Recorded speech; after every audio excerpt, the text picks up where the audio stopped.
Hi, this is Vinod from PySpiders Rajajinagar, and we have one student. She got placed with some company. Okay, she will share her experience about this PySpider. Okay, so yes, tell me about. Hello, I'm Almas. I joined the PySpiders in the month of February. So, with the goal of a strong foundation in software testing, I joined. And first of all, I took a Python course from the Keshav sir. He was a very good trainer.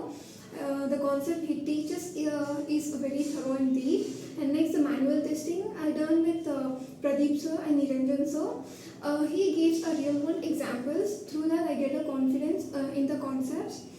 And then ongoing with the SQL, and the Vinod sir is my trainer, and he used to give lot of examples and all. I got to know very deeply in the queries and all. And then I done with the manual SQL and Python. Basically, I done my BE from Electronics and Communication Engineering from Best Institute of Technology and Management, Shimoga, with 80%. Okay, yes, congratulations. Thank you, sir.